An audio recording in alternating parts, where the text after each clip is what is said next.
Hello, welcome back to Bebop Review. My name is Andy Shaw. This is the first video in a series entitled How to Play Bebop. And because it's obviously such a vast subject and I'm going to get a lot of people criticising me, I just want to lay down a few rules. First rule is if you've studied David Baker or people like David Baker or Barry Harris and you think that's the way to do it, to teach bebop that way, you know, either through his books and everything he says is gospel, or through Barry Harris and everything he says is gospel, then don't watch my videos, please, because this is my way, this is how I see it. So you can always watch it and think, well, I'll carry on with the way I do it myself, but I don't really want you to come on and start saying this is how such and such says it, unless I actually say something that appears to you to be a bit silly, and then put your criticism down quite clearly so that we can all read it, because I get really fed up a lot of comments that people put on videos on YouTube. One is they'll just say your video's rubbish, this is the biggest load of garbage I've ever seen, or it completely meaningless, it don't contribute to the video whatsoever, things like that. And if I see comments like that, this is a load of rubbish, or you know, I'm just going to delete them and block that person so they can't come back, because I'm just not putting up with it. Another thing you shouldn't do is come on here and start saying things that just seem a bit silly, like, if you want to learn how to play bebop, what you should do is go to New York and study under Barry Harris, or study under Vincent Herring, or study under, you know, whatever players. You know, how many people can afford to zip off, you know, to New York and start studying, unless you're a multi-millionaire or something, you can zooping around the world. It's just silly, you know. So I don't want to hear things like that, you know. If you want to recommend something like Barry Harris's workshop DVDs, that's all right, you know. If you want to learn bebop, you know, check out these DVDs, that's all right, because what you're doing is you're putting across resources that we can all get hold of, you know.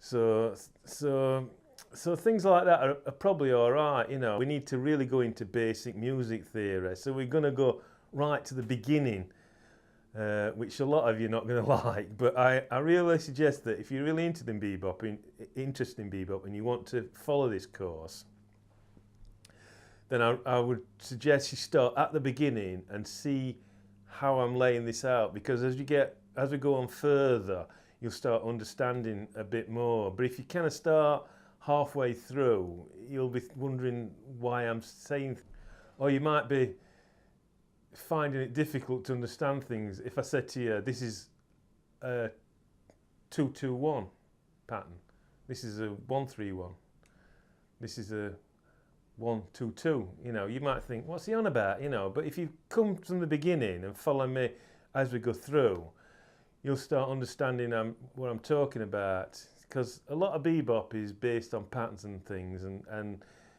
there's shorthand ways that jazz musicians talk to each other, and you really need to understand that shorthand way of talking, and it's absolutely essential if you're going to go into arranging as well, arranging bebop music. So there's quite a lot, so please, if you want to criticise me, lay your comment out really nicely and make it intelligible so everybody can understand it and see, and then I'll try and answer it. Also, if you're having problems understanding what I'm saying, I'm going a bit above your head, also lay out a very neat question, and I'll try and answer it. I'll put a separate series of video on where I'm actually answering questions, like what Adam Neely did. If anybody have you seen Adam Neely, who was a graduate of Berklee College of Music in the USA, he puts videos on where he just answers questions. He sits down and answers what people have asked him. But he's got thousands, he's got like 23 or 4,000 people, he's got a lot of subscribers.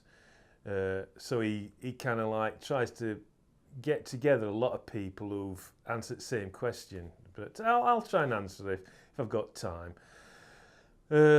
So this is basically just me talking, because when we get started it's going to be a lot of hard work. This I'm actually going to do it as a course, so there'll be questions asked of you, and I hope that you'll be answering them very quickly.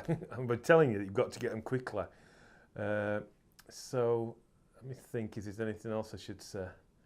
So the rules are no nastiness, ask questions clearly, and criticise clearly so that we all know what you're talking about, and answer any question, all the questions that I'm going to give you as well, which is going to be a lot of them.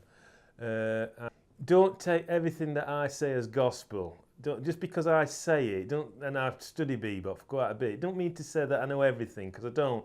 I'm actually learning stuff all the time. You know, there's a lot I don't know. The thing about me is, I know I don't know it. A lot of people out there who are teaching bebop think they're experts, and they don't know that they don't know a lot, you know. But at least I know that I don't know a lot, and I can be telling you, you know, this is a problem, which a lot of people have been talking about, and they can't explain it, you know. So I'll be trying to explain things like that to you. We'll start off with the first lesson, and that is going to be entitled Myths. Some myths that I want to lay out. Okay.